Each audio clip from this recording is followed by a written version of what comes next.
Hello everyone, this is part 5 of What If Naruto Was Exiled and Built a New Village, and I hope you guys enjoy this video and to like, to subscribe, to share, and check out the playlist, to see more comment down below. Now let's start the intro. They call me a god. They call me a god.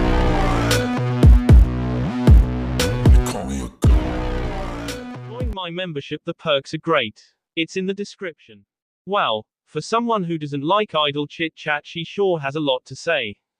Yami and Tanuki were in the same spot they were hours ago, still chatting about random topics. During this time she finished telling Yami the importance of the day Sunday.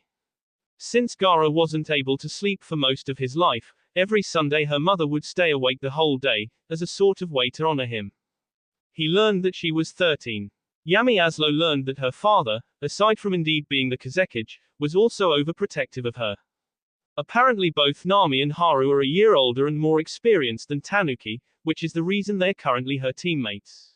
They are also Tanuki's cousins, from the two sister families of the Sabaku clan. The Glories and the Gales apparently came from two other individuals who were the siblings. Yugi is also one of the Kazekage's most trusted ninjas. He is also Haru's older brother and Tanuki's cousin as well. He also learned that her mother was the last container of Shukaku and sadly died in a large battle, being the reason that her father is so overprotective of her. She also managed to get a few things out of Yami as well. He told her about his psychic power. Though a bit reluctant, he did tell her about his mother. However, no matter what, he didn't tell her about his father. I can't seem to think of any more to say. She trailed off and turned her head to a spot behind Yami. Yami blinked and followed her gaze and mentally groaned. Standing behind him was a grinning Okami. "You guys stay up all night," he said with a grin on his face. "All night?" asked one confused psychic. He looked up and gasped when he saw the sunrise. He hadn't even noticed that it had happened. He turned again to see the two Junins already up and the other three Genins starting to rise. He let out a small laugh. He didn't even notice. This comment just made, if possible, Okami's grin even wider. Tanuki simply rose from her spot, her cloak, mysteriously, appearing on her. Her dagger and jewelry had disappeared under the confines of her cloak. She picked up her hat and stuck it on her head. She turned her gaze to the black-clad youth and with a monotone face she said, "You must pay more attention to your surroundings, Yami-san. If I were not present and Okami-san had been an enemy, he would have killed you without you knowing." Yami mentally kicked himself at her comment. She then walked off. Okami continued to smirk and when she was a good distance away he asked, "So can I ask Kitsune out?" Yami blushed and glared at him, "Do whatever the hell you want." Okami raised his hands defensively, touchy, come on man, gotta get breakfast and then we're off. With a pat on the psychic's back, the swordsman left to join the others. Yami sighed and got up to follow. He walked up to the group. "We should be able to reach Junin today. The actual mission should start in about 4 days, said Yugi. "We'll have an extra 3 days to prepare for the mission," spoke Shikyo. Yami looked around and noticed both Haru and Nami sneaking glares at him. Yami mentally groaned, must have come to the same conclusion that Okami came to, and it looks like they're overprotective of their cousin as well. He sneaked a peek at Yugi to make sure he wasn't glaring at him, which he wasn't. "At least someone believes I wasn't making a move on her. Wonder if that brat was making a move on Tanuki," thought a curious blonde Junin. Junin, 1 day later. The 8 arrived at Junin the next day. It was similar in many ways to Coral. However, it was obviously a much richer place. Everything was in a much better condition, from the buildings to the streets. Junin was a center of commerce for a large area. Because of this, Junin was filled with many people buying things from the many shops and stands around the large town. The 8 nins were currently outside one of the houses at the ports. "We're here to meet a man named Yahiko. He'll give us the details on the mission." Yugi. Shikyo nodded his head. "Well then, let's go." The 8 walked into the large building. The building was merely a stock room, to hold goods that were going to be shipped across the sea. There were many people running around, moving boxes from one spot to another. Shikyo placed his hand on one man's shoulder, when he walked past them. "We're looking for Yahiko. Where can we find him?" The man blinked. "Oh. You must be the ninja." He should be in the back room, just through that door over there. He pointed to a door at the other side of the building. Thank you. The 8 nins then walked to the door and knocked. Come in. The group did as they were told and walked into the back room. The room was filled with hundreds of folders stacked everywhere. At the desk, which also had folders sprawled all over it, sat a middle-aged bearded man. How may I help you? Yugi stepped forward. I assume you Yahiko. After receiving a nod he continued, with a group of nins sent from Sand, you asked for help from Sunagakur. He turned to the Moon Nins. Tsukigakur has also sent a genin team to assist us in this mission. The man carefully looked at the nin before him and sneered. This is the group sent out to help us against the pirates. You have got to be kidding me, these kids should still be in school. Yami, Haru, and Okami narrowed their eyes and growled at the comment.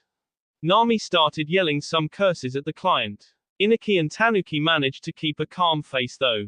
After Nami stopped yelling, Yugi spoke again. I can safely tell you that these youngsters are prepared for a mission such as this. He was partially lying, of course. He was sure his team could handle themselves. However, besides Shikyo, he had no idea about the Moon Nins. Whatever, you're 3 days early, the way things are we can't move ahead of schedule. Yahiko. That's fine, we'll take the extra time to prepare. Can you tell us more about the objective? Shikyo. It's simple really. Every time I send a ship out to Lightning Country, it disappears. There have been pirates spotted in the route from here to Lightning Country, so, it's most likely caused by them. That's the only real route to go through to Lightning Country from here, so we can't do a damn thing. We've tried hiring mercenaries to aid our ships but it never works. So this time we are asking you to get involved. Your objective is simple, ride with our ship to Lightning Country. If pirates attack you, kill them or capture them. It doesn't matter to me what the hell you do to them. But this must stop. Yahiko. Alright, sounds simple enough, replied Yugi. The Aquaria Hotel, which is owned by our company, will let you stay in a few rooms free of charge. Come back in 3 days. Yahiko. Yami. Yami was alone in the room that he was currently sharing with Okami. The two of them shared a room. Shikyo and Inaki had one, Yugi and Haru, and finally Tanuki and Nami. He was currently sitting, lotus style, on his bed. He was training his invisible arms by levitating furniture that was around the room. Usually he would train it by levitating weights, but he didn't bring any with him. He would have gone to the gym, if he weren't afraid people would start freaking out about his power. So he would make do with the furniture. Okami and Haru. Okami was currently lifting weights at closest gym. He opted not bring his swords, though he did conceal some kunai. He sighed when he didn't see any woman, earlier when he walked in. In fact, he was almost completely alone.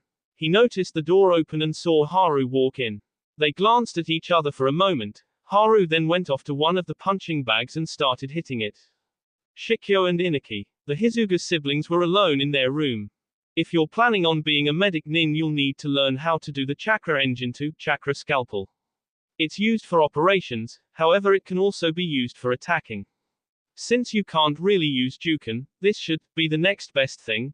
Shikyo trailed off the last part kinda sadly. He really wished he could help his little brother, but his bad eyes prevent him from using Byakugan correctly. Ironic. Brother, how'd you learn how to use chakra scalpel? While I was in Anbu I had a very dear friend, you remember Len, right? After receiving a nod he continued. Well, he was a medic nin as well. I saw him attack with chakra scalpel as if he were dancing. Anyway, I watched him so much, so one day he taught me how to do it. I managed to learn the basics of it, but quickly lost interest seeing as how it's so similar to my Juken.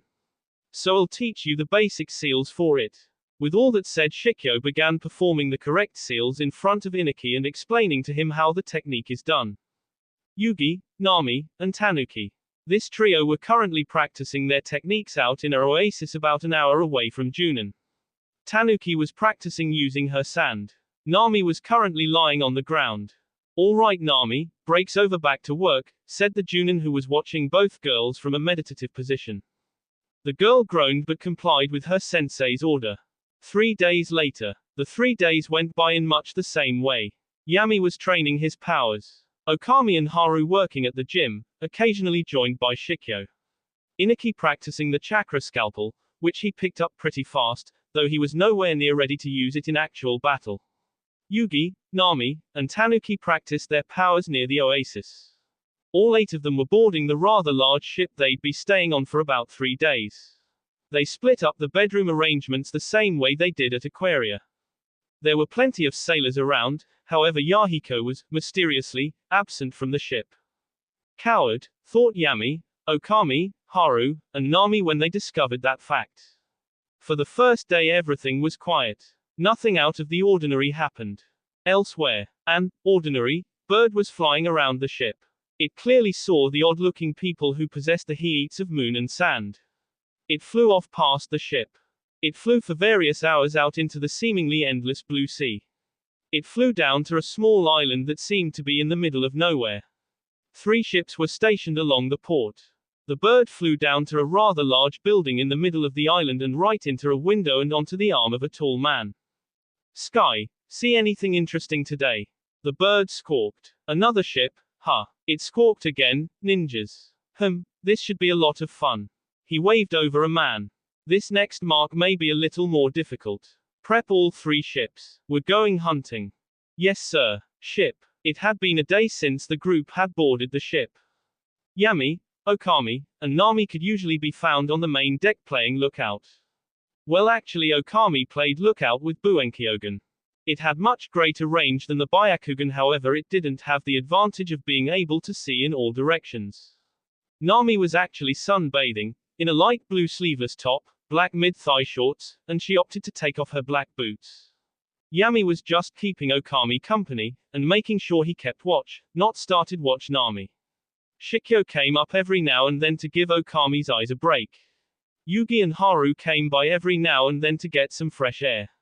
Inaki and Tanuki were both down in their rooms. Inaki was studying. However, Yami wasn't sure where Tanuki was. Nami did mention that Tanuki wasn't much of an ocean person, but that was about it. They were currently sailing between large chains of rocks that popped out of the ocean. There were also a few small deserted islands nearby, to their left. There was an abundance of mist over on their other side. The sun was starting to set. Today was the same as yesterday. Yami and Okami were high on the ship's mast keeping lookout. Nami was once again sunbathing. The others were down below. The 2 lookouts were currently finishing up a vital conversation. And that's why the Ika Ika Paradise books by Jiraiya are so much better than the books made by those wannabe authors. Or maybe Okami was chatting about some nonsense and Yami was considering jumping off the mast, and letting himself get smashed on the main deck. This is so boring, I wish something would happen already. The second those words left Yami's lips a large explosion could be heard. The 2 ninjas looked to their right to see a large cannonball escape from the mist. Watch out, screamed the sand kunoiki beneath them. Yami and Okami quickly jumped off of the mast and landed on the main deck.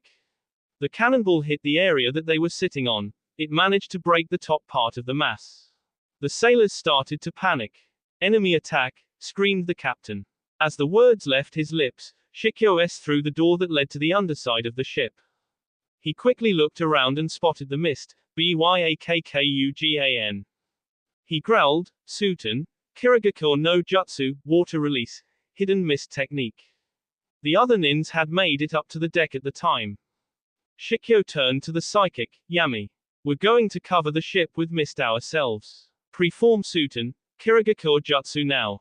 Seeing Yami look a bit unsure he spoke again, just do it Yami. This time Yami nodded. The 2 nins started performing the correct seals. First they started with the water gathering jutsu to gather the water necessary for the attack. Since the ocean was all around them it was easy for them. Suten, Kirigakure no Jutsu, Shikyo finished. Suten, Kirigakure no Jutsu, Yami finished a few seconds after him. The mist started to rise around the ship concealing them from their invisible enemy.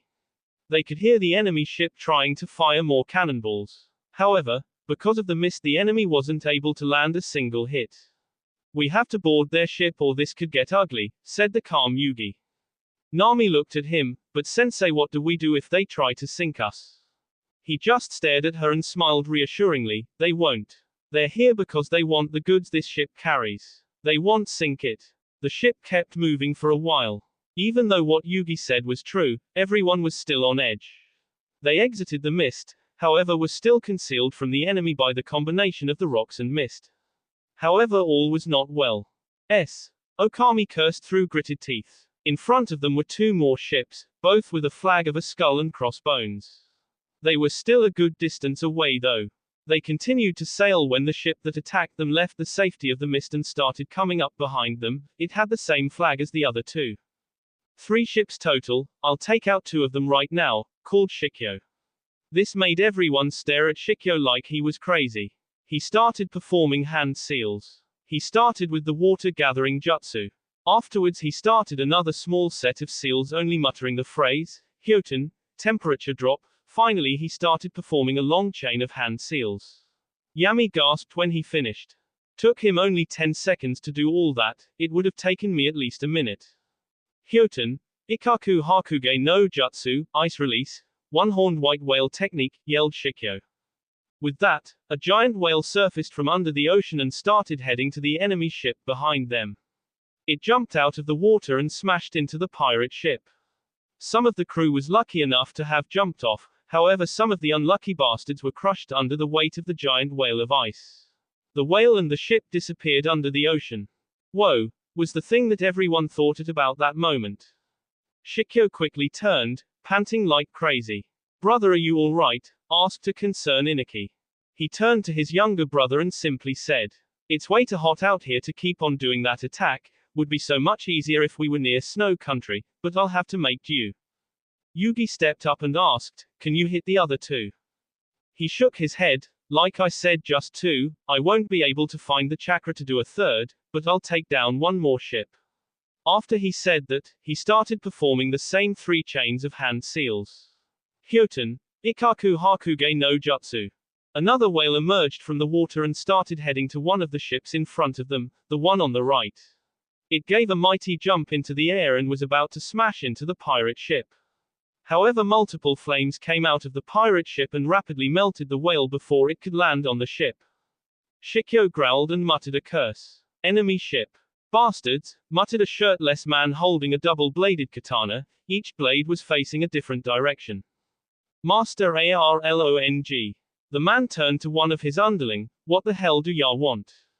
He was holding a pair of binoculars. That man on the ship, it's Shikyo Hizuga. From the bingo book. Arlong's eyes widened, but then he quickly grinned, Shikyo Hizuga, this is going to be more fun than I originally thought. The man holding the binoculars quickly yelled again, wait. That's the Kazekige's daughter. Arlong's eyes widened again, the daughter of the Kazekige. Both moon and sand. Wait, how do you know it's the daughter of the Kazekige? I went on a diplomatic mission with the Mizukige about 2 years ago and met her and the Kazekige. Just before we defected from Kirigakure. Arlong grinned. This will be a good way to screw both Moon and Sand. K one of their top shinobis, Moon, and K their princess, Sand. He bit his thumb and started doing a chain of hand seals. He smashed his hand into the ground. Kuchio's no jutsu, the ship shook slightly. Ikauyadama, squid boss, attacked them. The large shadow moved quickly from under the ship. The ship the ninjas were on was quickly moving towards the 2 smaller ships. The nins were ready for the battle ahead of them. As were the sailors, who had grabbed weapons to defend themselves and the ship with. We're going to let them board the ship and K every pirate that does, it'll give us a number bonus as they're trying to board the ship, explained Yugi. Everyone nodded. Most of them gasped when the ship started rocking from side to side. The rocking was so bad that it knocked half the sailors off their feet. It just kept happening, not allowing the downed sailors to get back up and nearly knocking the rest down as well. What the hell is this complained the swordsman. Suddenly 3 enormous tentacles emerged from the ocean and started wiggling around. They then shot out towards some of the downed sailors, picked them up and tossed them overboard. It started to pick up more, but a quickly thinking Shikyo grabbed his sword off his back and at it. The tentacle that was quickly retreated back into the ocean's depths. The other 2 however turned their attention to the Hizuga swordsman. The first one tried to smash him. However he quickly sidestepped it and just as quickly he the wriggling appendage. Said appendage quickly submerged itself back into the water. The other quickly tried to attack him, but a spinning from Shikyo managed to see off a small portion of the tentacle. That tentacle quickly disappeared as well. However, it was about that point that the rocking on the ship got a lot fiercer. Two more tentacles quickly popped out of the water and quickly smashed down the ship. It didn't hit anyone, but it managed to knock down Tanuki, Nami, Inaki and half of the sailors. The two appendages quickly moved off of the ship and two more popped out, totaling 4. They quickly smashed the side of the ship. This action sent Tanuki, Nami, Inaki, and a small portion of the sailors flying. Yugi quickly reacted and went to catch his two cousins. He managed to catch Nami's hand but just missed grabbing a hold of Tanuki. Shikyo went after his little brother and managed to grab him. Yami and Haru saw Tanuki coming and quickly grabbed her hands just as she went over. Unfortunately, the force managed to knock Yami over the edge as well. Haru, however, grabbed a hold of the ship's railing but couldn't hold onto the girl's hand. So both Yami and Tanuki went over the edge, with some sailors. Yami. Tanuki. Yami and Tanuki. Yami lost grip on Tanuki's hand when he landed in the water. He quickly opened his eyes and took a look around. On one side of him a mucky grainy substance covered the water, sand, thought the terrified psychic. He looked at the other side of him to see their opponent. It was a gigantic grey monster with 8 arms. A squid. Out of the corner of his eye he saw a figure rise from the sand. He quickly rose to the surface as well. He gasped when he reached the surface and started breathing again. When he took a look he saw Tanuki there on the surface of the water, grasping her curved dagger to her chest. He quickly swam to her and asked, "Hey, are you all right?" She looked downhearted, her eyes were being covered by her now wet bangs. "I can't do a thing anymore, I lost all my power." He was about to try and cheer her up when he heard something that shocked him to the core. Moon and Sand Nin's ship. Damn it, Haru smashed his hands into the ship's railing. He sighed in relief when he saw Tanuki rise from the water. But then his bee ran cold. Arlong. The pirates were only about 10 meters away from the ship the ninjas were guarding. Arlong grinned. He saw the girl fall over the edge. Ikaoyadama. The sand bee is in the water, her. Yami and Tanuki. Yami quickly looked around and saw a chain of small rocks standing by. He quickly grabbed the stun girl with one hand and started pulling the two of them over to the rocks. Once there he quickly boosted her up to them and climbed up himself. Tanuki, get a hold of yourself. Somehow they know who you are and they're out to kill you. She gazed at him for a second and quickly nodded. She got up and got into a fighting stance. Her right arm was vertical, while the dagger in her hand was horizontal. She had her left hand in front of her, as if she were going to defend herself with it. Yami quickly raised himself and positioned himself back to back with the girl. He threw away his jacket, which was currently too heavy by being waterlogged and weighted. He grabbed one of the fuma off of his belt, flicked it open, and just waited. Moon and Sand Nin's ship. Haru cursed when he saw a shadow head towards the other two. He put one leg on the railing and was about to jump over, when a hand stopped him. He turned to see his brother shaking his head. "You'll have to leave them for now." Haru's eyes widened. "Are you blind?" Tanuki is off alone with some kid and is about to be attacked by some giant monster. "She'll get K if we don't help her." Yugi narrowed his eyes. "And you'll get K along with her if you go out there." That wasn't an ordinary monster. A monster wouldn't take commands from a man. That was a summoned spirit. Our only hope is to K the summoner. Then and only then will we save her. Okami shook his head. "But what about them? We'll just have to trust in their ability to hold out." Nami gasped, but Sensei Tanuki lost her sand. Yugi nearly sighed. He had no way to defend against that one. Shikyo chose to speak up this time. "If you want to save them, then fight your way to the summoner and take him out," said the Hizuga in a monotone voice. He was staring off towards the ships that were only about 5 meters from boarding distance. Still holding his extra long katana. Okami narrowed his eyes and unsheathed his blades. Haru put on some metal gauntlets. Inaki pulled out his senbon. Nami unfolded a small fan. Yugi merely nodded. The sailors that were left waited as well, swords still drawn. They finally covered the distance they needed to cover and they heard a man scream out, "Attack!" Pirates, armed with swords, started boarding the ship. What worried others was the fact that a few had missed heats.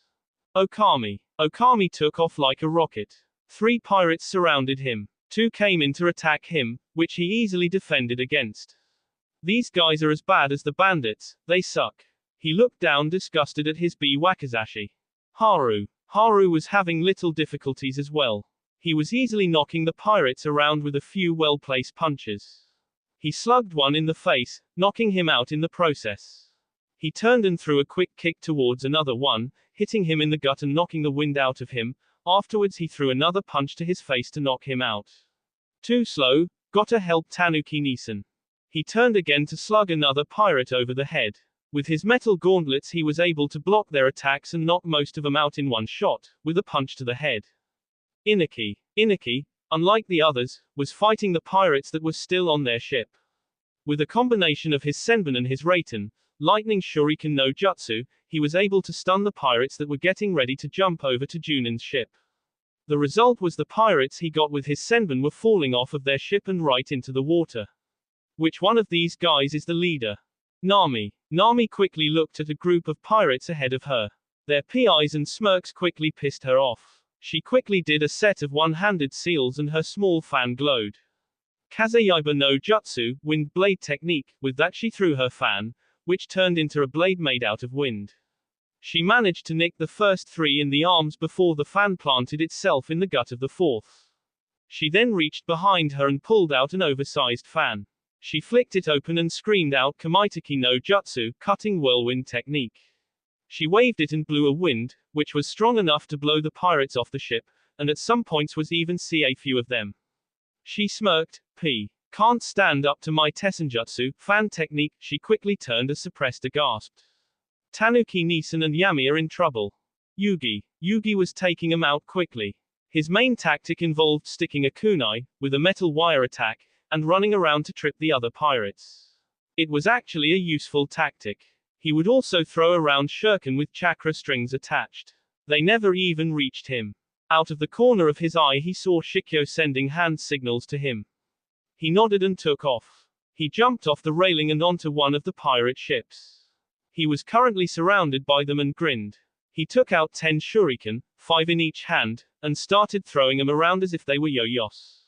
As he was fighting he noticed one thing and cursed, none of these guys are ninjas, I'm on the wrong ship. Shikyo truly lived up to his reputation. He was pirates left and right as if they were nothing. One tried to rush him and the Hizuga, but quickly suffered the same fate. He turned and with a horizontal he quickly took out another 3 who were trying to sneak up on him. Fools, you can't sneak up on someone with the Byakugan. He probably could have taken them all out in a few moves, but with his chakra seriously drained, from using the Hyoten, Ikaku Hakuge no Jutsu, he really needed to conserve it for larger enemies. As he was fighting he noted how well the other genins were doing, so he decided to change their plan. He quickly signaled to Yugi, in sign language. Leave the genins and board a ship, I'll board the other. Seeing Yugi understand and comply, he quickly jukened a pirate that got too close. Yugi ran off and jumped one ship. Shikyo took off himself and jumped towards the other. When he got there he quickly started his way through the mobs of pirates. Yami and Tanuki were standing back to back. Yami quickly turned to the girl behind him and blushed heavily. Because of her lack of cloak and the ocean, she was standing in her white sleeveless top and white shorts. Both of which were soaked. Okami would be loving this. He looked down a little and noted that she lost her sandals, most likely in the ocean. He wasn't in much better condition himself. He ditched his jacket because it was too much of a burden, due to it being wet. He had lost his red headband, at some point. All he had left was his soaked fishnet shirt and black pants, which did little to protect him from the cold air. He blushed again when he thought about how his current teammate was faring against the cold air. Giant monster ready to chaos, and I'm thinking like Okami. That's when his eyes widened. They were both standing back to back, soaked, on a rock. She was holding her dagger and he was holding his fuma. A giant monster with tentacles. This is just like the dream. Yami quickly turned and grabbed the girl with his free arm. Her reaction was to shriek and quickly out of reflex. He grunted but he didn't let go. With the girl in his arms, he quickly jumped over to another nearby rock. The second he jumped, a giant tentacle whipped out of the water and smashed down on the rock the 2 ninjas were on. It just narrowly missed them. When they landed, her eyes widened at the sight of the tentacle that would, most likely, have killed them. Are you alright, Yami-san? He smiled and was about to answer when he caught sight of something behind her. Can you use any type of sand? What? That beach over there. He pointed to a rather small deserted island. It had a beach and was covered in sand. Can you use that sand over there to attack? Yes, she replied with a nod, but it's too far. They both quickly turned when they heard another tentacle come out of the water. They both jumped to another nearby rock, just before they could get squashed. There aren't any rocks that can take her to the island, so she'll have to swim there. If she does, the monster will get her. I'll have to distract him. I'll divert the monster away from you and you make a break for the island. When you make it, I'll swim there myself and we'll both fight it off. Her eyes widened. You must be out of your mind. You can't kill that thing. He smiled at her reassuringly. This is the only way. I'll be fine, I promise. What the hell have I gotten myself into? He reached over to pull out his other fuma but winced when he tried to grab it. Can't fight well with my arm like this. Gonna need to try another strategy. He sees another tentacle raise itself and quickly throws his fuma shuriken.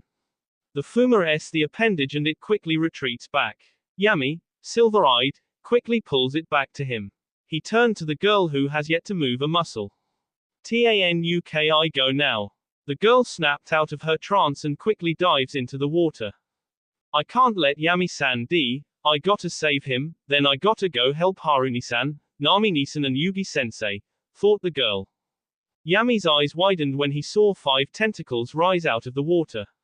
No choice, he thought.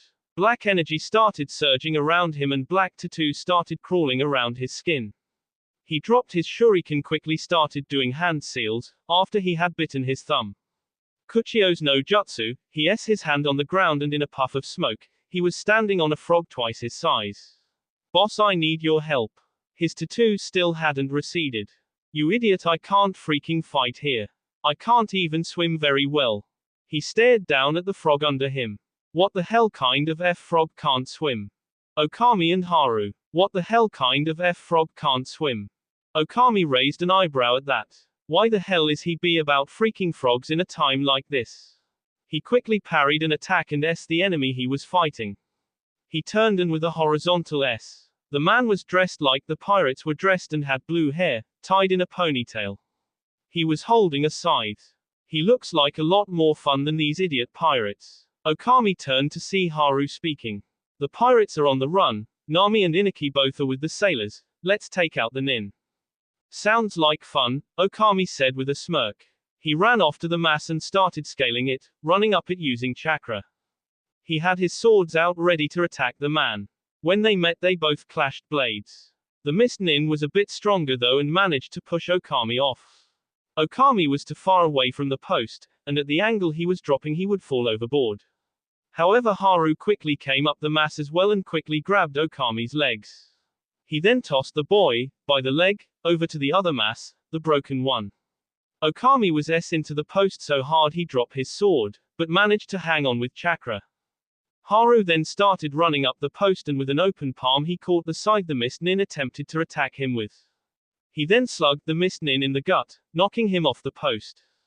The mist nin was close to the post however, so he was able to grab onto the post, with his feet, and slide down it. He quickly turned and raised his scythe to defend himself from a few oncoming kunai. He saw Okami run down the post he was on, grab his sword, run towards the post the mist nin was on, and run up the mass.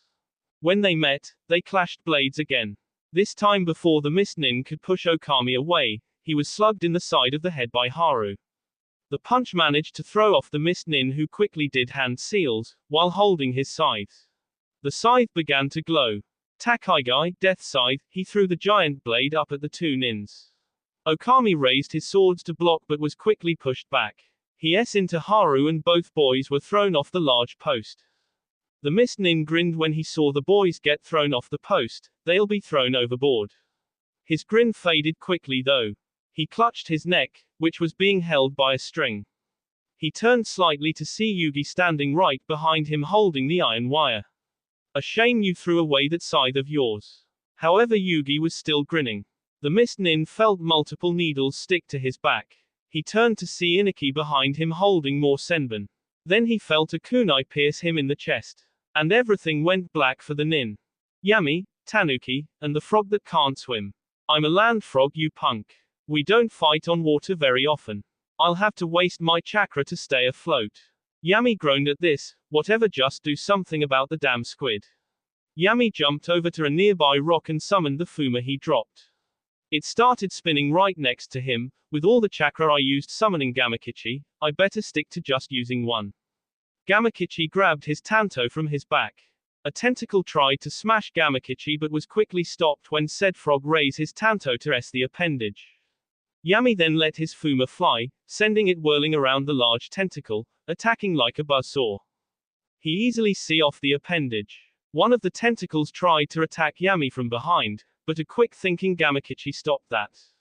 Sutan, Tepidama, water release, gunshot, the frog release a large ball of water out of his mouth and it hit the tentacle knocking it back.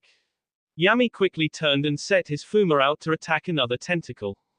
Gamakichi jumped and another tentacle with his tanto. Yami was about to send his Fuma to attack another tentacle when he saw Tanuki standing on the beach. He smiled. Gamakichi, we gotta go to that beach over there, he said pointing towards Tanuki. The toad turned to the said beach and saw the girl. I'm here fighting this thing for you and you're thinking of girls. A vein on his head popped. You idiot. She's my teammate. We gotta go over there so she can help. That's the plan. Figures you can't get a girl with a temper like that. SHUP up. Yami jumped on the frog's head and Gamakichi took off hopping towards the island. The shadow under the water quickly followed the pair. They were about a meter away when two tentacles jumped out of the water and tried to capture the two. Big mistake. Sabakukyu, desert coffin, sand, which extended from the beach, grabbed a hold of the two tentacles. The tentacles tried to escape and submerged themselves back in the water, but it was too late. Sabaku Soso, desert funeral. The sand imploded, utterly crushing the two appendages. Yami turned back to the girl who was merely standing. Her eyes changed though. They were a golden color, and the pupil was dark black and in the shape of a diamond. The frog continued its way to the beach. Yami jumped off and smiled at the girl. Good job. Great job. She smiled back. We're not done yet. As if on cue something submerged out of the water. This time the whole squid came out of the water, with all 8 appendages wriggling around. Yami's eyes widened. No way, we destroyed over half of those. Gamakichi laughed. Punk, that is the boss of the squids. He can regenerate his tentacles all he wants. Damn it all. He sent his Fuma flying once again. Shikyo. Shikyo was quickly taking out the pirates without even breaking a sweat. That's where he met him, a shirtless man holding a double-bladed sword. Shikyo narrowed his eyes. Both of them ran at each other clashing blades. The name's Arlong. You can take it to your grave, he said with a smirk. Shikyo had a monotone look to him. Shikyo Hizuga. Ha ha ik the great shikyohizuuga, but his smile was short when Shikyo disappeared in a puff of smoke and replaced with a log. In a flash of light Arlong's eyes widened and he dropped his double-bladed sword. He heard a whisper, fool, there's a reason I'm called the Terror of Death, and reason why I never even heard of you, farewell. On that last word miraculously the only thing that was clean was the man who killed everyone, and his weapon of choice. Shikyo walked off to join his comrades, his long blue hair flowing in the wind. Yami and Tanuki. Yami was starting to run seriously low on power. To top it off he was getting a huge headache. He threw his Fuma once again and it was about to connect when the Ikauyadama suddenly disappeared.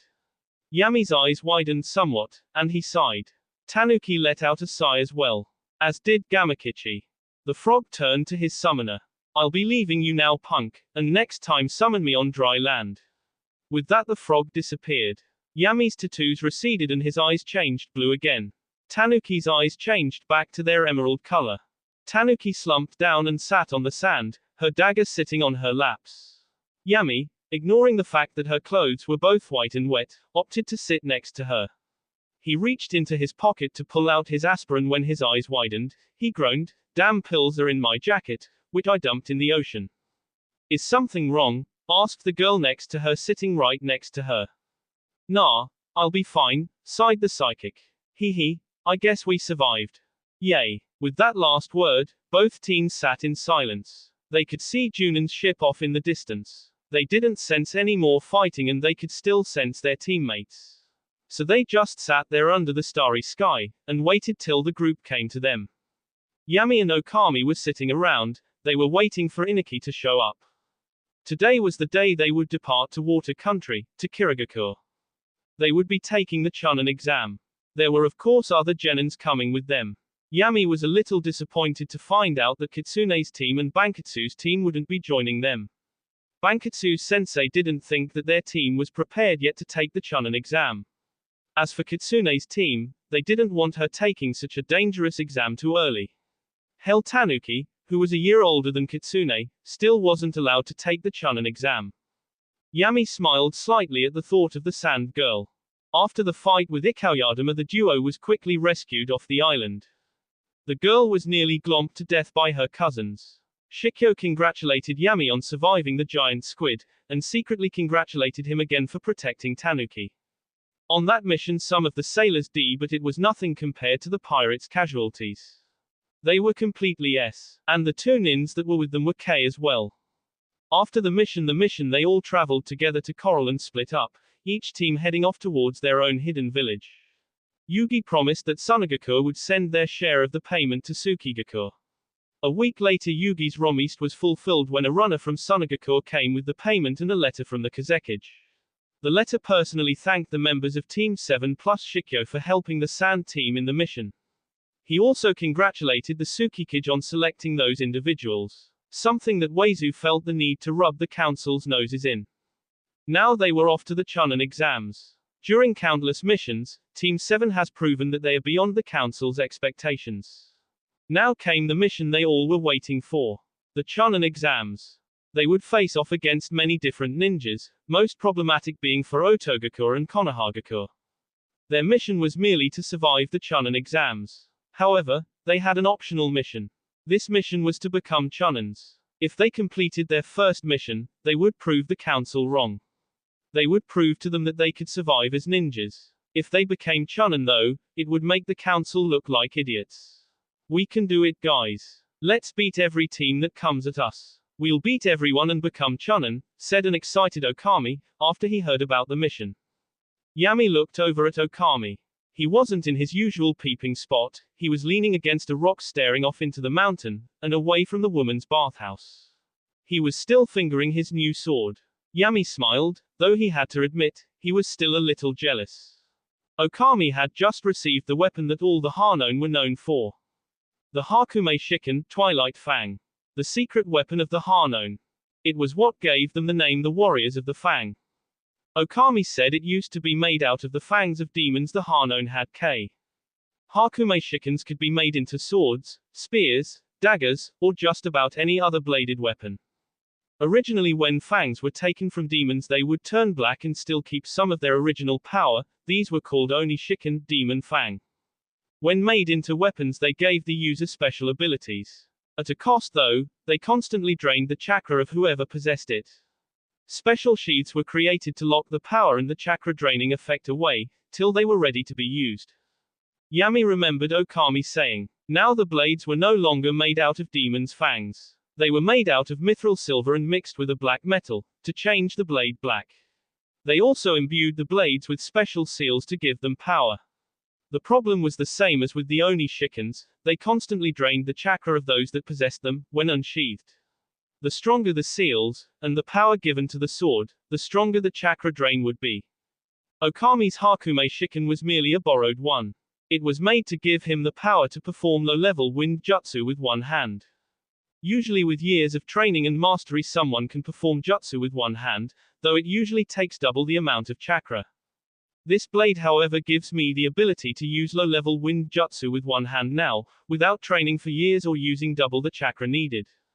It will constantly drain some of my chakra, but it will help me in some emergencies.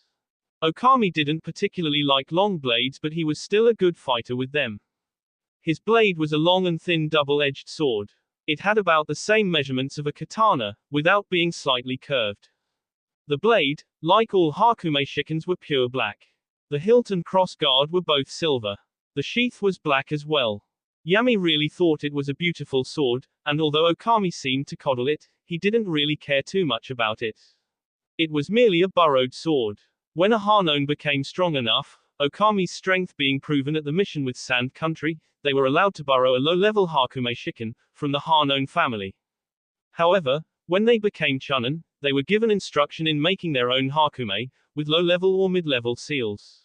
Upon reaching Junin they would be allowed to use high-level seals as well. They would have to make the blade completely on their own, with the master watching their every move, to make sure they did it right. The Hanon may not have lived all together in a huge clan house, but some of the higher-ups did have large mansions. It was here that they kept records of the special seals and also the materials to create a Hakume Shiken. That's what Okami wanted, to create his own Hakume Shiken. In Okami's case, his grandfather would probably help him create a Hakume Shiken, if not his uncle would. The Hakume Shiken is also one of the reasons for their feud with the Gekani. There was a bit of jealousy for the Gekani, who wanted the Hanon to join them. For the sole purpose of getting the Hakume Shiken for themselves, of course. But the Hanon wouldn't have any of that. The secret of the Hakume Shiken, and the Oni Shiken, were as vital to them as if it were their own blood limit. To protect it they placed B seals on the sword as well. Whenever the owner of the blade D, the B seal would destroy the other seals, as well as the almost indestructible blade. Of course someone can always try to steal a blade without K the owner, yet for some reason most other ninjas are too stupid to try, or maybe they just don't care, said Okami. Of course there are always some who have the same ability to create great swords. Yami remembered Okami saying something about clans in Mist acquiring the ability to make great blades the same way the Hanons did. They created the weapons differently than the Hanon and had different names. They had different seals and were able to give the swords different powers. I heard the story once about a group of 7 powerful Mist swordsmen, each with their own sword. One of the swords was so powerful that it could absorb chakra, said Okami. Yami blinked as he saw Inaki walked up to the group. He dropped his bag and sat, lotus style, on a rock and started meditating. Inaki improved greatly during this short time. His chakra scalpel was his new favorite technique, though he still favored staying in back and throwing senbon. He also learned Shosen no Jutsu, mythical palm technique. Shosen no Jutsu was the most basic healing jutsu. It allowed Inaki to heal his allies, though only a very small bit. Lastly he learnt another lightning jutsu. So how have you two been? Yami blinked and then understanding dawned. Fine. Yami and Okami were currently sharing an apartment together. Okami enjoyed the privacy Yami seemed to have so much that he just started spending more time over at Yami's. So one day they decided to find a slightly bigger apartment and share rent. Yami couldn't understand why Okami would agree to it. He lived with his grandparents in a big mansion, with plenty of servants. Yami didn't argue though, he enjoyed not being lonely. So the two became roommates and got a 3-bedroom apartment. They had asked Inaki to move in but his parents won't allow it until he proves his strength. They said he had to become a chunin at the very least. Yami had grown quite a bit as well. He learned a few more water jutsu. He improved the ones he already knew. He also improved his chakra control. He could walk on water, though occasionally he would fall off. Much better than Okami could do. He trained every now and then with his cursed seal. Yami always felt a slight strain from using the cursed seal. He was glad he had the kanji of light engraved over it. He would hate to think what would happen if the seal's corruption went unchecked. Lastly he also worked on his summoning. He could summon bigger frogs than Gamakichi, but still couldn't summon anything nearly as big as Gamabunta though, and of course he also trained his telekinesis, which didn't improve all that much. Inaki glanced at Okami and smiled. You've gained some self-control, you're up here and not looking at the woman's bathhouse. Okami stopped staring off into the mountain and looked at the boy. He then pointed to a spot on the mountain. Both Yami and Inaki turned to follow his fingers, and saw something shining on the mountain. It's a mirror. I can use my Buenkyogen to stare at objects behind me using it. It's at a perfect angle to shift my vision to the woman's bathhouse. Ha ha ha ha ha ha, the swordsman laughed. Yami and Inaki sighed and sweat dropped. I take back my earlier comment then. What time are we supposed to be leaving again? Asked the psychic. In about an hour, replied the medic. We probably should be leaving then, getting bored, explained the P. The other two looked at him strangely. A bunch of old ladies entered the bathhouse. All the younger woman left. His teammate's sweat dropped again. He had his sword Hakume Shiken strapped to his back. His wakizashis were in the same position as always. East Gate, exit. The trio exited the East Gate and started walking down the trail. When they reached the summit, their eyes widened. There had to have been at least 30 other genins there, and that's not counting the Junin. They were all waiting around in the field at the summit of the East Mountain chain. Something caught Okami's eyes. Hell yeah, twins, thought the P swordsman. He walked over to them coolly. Yami and Inaki stared off after him. Yami's eyes widened and he almost choked, and he had nothing in his mouth. Hana sisters. Yami and Inaki. Yami and Inaki were both staring at each other, and then both of them stared back at the comrade. Yami was the first to break out of his daze. Does he know he's making out with a couple of logs? Inaki merely sweat dropped. Probably not. Okami sucks against genjutsu, he knows how to dispel them, but it usually takes him a while to know that he's stuck in one, and whatever he's thinking of, I don't think he'll be finding out anytime soon. They both turned to see the twins, fully clothed, walking away laughing their heads off. Wonder who those two are. Yami sighed. The Hana sisters, they were in my graduating class, the one in pink is Sakura, and the one in blue is Ayami. He turned back to his roommate who was still making out with the logs. Yami was holding his Hakume Shiken and Inaki was holding his wakizashis. So, you going to get him out of it?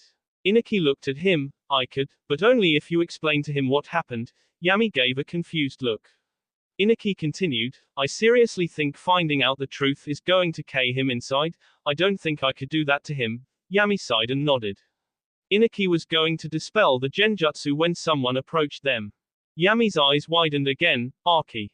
That's right. Bankatsu said that she teamed up with the Hana twins. She smirked at the two boys in front of her, but her eyes were on Yami. Hey Dobe, I thought you failed, when she said that she gave him a punch in the arm. Yami felt the urge to cry as he grasped his arm. Heaping steroids. Does she have to be so damn violent all the time? You thought wrong, he said, hoping not to get hit again by the academy's #1 violent student. Aki was dressed in a sleeveless red shirt, and long green camouflage pants. She had dark blue gloves and matching ninja sandals. Her red hair was done in a ponytail, probably to keep it out of her brown eyes. Ha! Yay, it appears so, as she said that she punched him in the arm again. He bit his lip to keep from crying out. Seriously, she must be taking steroids in all her meals. So how are you doing, Aki? Please don't hit me again. Please don't hit me again. I'm fine. She seemed to stare off into space for a second. She sighed. Well, I better go find my teammates. Take care, Yami. With that she patted him on the back, a little too hard, causing him to go face first into the ground. She then walked off in the direction the other two went. A blonde man, dressed as a standard Junin, seemed to follow her. The man also seemed to have tears in his eyes and muttered something about demonic succubae and steroid-using tormentor. Inaki kept silent throughout the whole thing, a giant sweat drop forming on the back of his head. Inaki turned to Yami as he was standing back up. What was that? Yami groaned. Those were the three women you should never piss off, ever. He looked in the direction that they left. I think the blonde man was their Junin sensei. You did see that he was crying, didn't you? A Jounin. Crying, because of his students. Inaki whistled at this. Yami turned and his face went pale. Okami is starting to take his belt off. Inaki turned and almost gasped. He put his hands together in a seal. Kai. Okami. Okami was still making out with both girls. They were both letting their hands roam around his chest, while he was trying to loosen his damn belt. That's the moment that the two girls suddenly changed into logs. Okami froze, his eyes widened. Okami jumped up and back away terrified. He backed away until he was held in place by two hands. He turned to see his two teammates frowning at him. What the hell? Inaki turned to Yami who sighed. Genjutsu. You were under a genjutsu. Simple as that. Okami felt the urge to cry. He dropped his head in shame. Inaki started patting his back. Why? Inaki felt multiple pairs of eyes on him, so he turned back. Half the ninja there were glancing at Team 7 with a smirk. Inaki sighed. It doesn't matter. What matters is the fact that everyone saw Okami's little show. Everyone right now probably thinks we're a bunch of weaklings. Okami grinned. And what the hell is wrong with that? Big surprise to them when we beat the S out of them. He's got a point. Yami. Inaki sighed, maybe the two of you have a point. He handed Okami his wakizashis. Yami threw him his Hakume Shiken. Come on, let's go. Inaki adjusted his glasses. Guess we're off to Kirigakure. Kirigakure, Lapras Hotel. This is where we're going to live for the next few weeks, complained the swordsman. Yami's eyes shifted around the room. He dropped his head in defeat and sighed. It had taken him a little under 2 weeks to reach Kirigakure in the pace they were all moving. They got there almost without incident, keyword almost. Okami had attempted to flirt with the Hanas again. Yami smirked at the memory. Apparently the next illusion was that they put him in a world with absolutely no woman and all his Icha Icha Paradise books turned into Icha Icha Yaoi Paradise. Poor Okami still had nightmares. Most of the villagers got their own private hotel. Tsukigakure got to stay at the Lapras Hotel. This place is a hole. The walls were dirty and floor wasn't clean and there was barely any furniture. There were 4 beds, 2 beds on each side, 3 for Genin and 1 for their Junin sensei, and 1 lamp, that was it. Inaki sighed and walked to a bed, dumping his stuff on it. You can't expect him to treat us that well, we're going up against ninjas from their village. Okami only nodded and picked a bed as well. They both picked a bed on the same side. Yami walked to the other side and grabbed on as well. At least there's a window. Okami went over to the window and opened the curtains. When he did, they gasped at the stunning sight before them, a brick wall. They all sweet dropped. Yami sighed again, I'm going to go walk around town for a little bit. Be careful, it would be against all peace treaties if they started something, however we're still technically in enemy territory, even if we're just neutral with mist, warned the medic. Yami nodded, I'll keep my eyes open. Outside the hotel. Yami walked outside the hotel and decided just to take a small walk around to familiarize himself with the territory. He didn't even get a chance to take a step. Yosh, youthful young man. Do you know where my team of youthful young people can find the AIRYGLYPH hotel? Screamed a voice right behind him. After grasping his ears in pain, he slowly turned and came upon a sight that would haunt him until eternity's end. Standing behind him were 4 ninjas. 1 Junin and 3 Genin. All of them were dressed in matching uniforms. They were all dressed in green jumpsuits. Tied at the center with a red belt, with a leaf heat at the center. They also wore orange leg warmers, and bandages around their arms and hands. The Junin was also dressed in a Junin vest. They all had black hair and bowl haircuts. They also had bushy eyebrows. One of the Genin, a girl with green eyes, looked at him and gasped. Sentu sensei. Though this young man does look youthful in many ways, he is wearing a moon heat. The other 2 Genins gasped as well. The blue-eyed boy spoke next. Yes sensei, it appears that Kiku-chan is correct. The brown-eyed boy spoke next. Sensei, what will we do now? Sentu sensei suddenly had tears in his eyes. Yami finally broke out of his daze. He looked around. Other people were staring as well. You know there are plenty of people around. I'm sure at least a few of them are from Mist. You could probably ask them. He was off. Oh my band of youthful students. He turned his head to the side and pointed towards the sun. You mustn't worry of such trivial things. We will continue a search for the AIRYGLYPHHOTEL. Getting lost on the road of life is all part of youth. Yami's eyebrow twitched. You know it really isn't necessary. I'm sure someone else can help you. OSENTOU sensei. With that the 3 Genins jumped on their sensei and started hugging him. Yami sweet dropped again. Are they for real? The Sentu turned to Yami again and went into a pose, while giving Yami a thumbs up. He grinned at the boy and nearly blinded him by how shiny his teeth were. Thank you very much for aiding us in your youthful way. Keep your youthful spirit burning brightly, Moon Nin-san. Maybe one day yours will burn as brightly as the beautiful green beast of KONAHAGAKURE. Moon Nin-san. Green beasts. Now. KIKKU-chan. HANDOU-kun. ANAAKEKI-kun. Let's go off in our quest. He raised his fist and ran past Yami. The 3 Genin followed as well. Yami's eyes were still recovering from the blinding experience. He heard a few people muttering. What an idiot, the hotel was right next to him. Yami's eyes widened. He turned and sweet dropped. The Aeroglyph Hotel was indeed very close to them. Yami's eyes widened. Leaf must be in Exiled, and it's right across from Lapras Hotel. I better warn him of that. He can warn any other Hizuga who are taking the exam as well. Yami went back to the hotel to tell his friend of his discovery.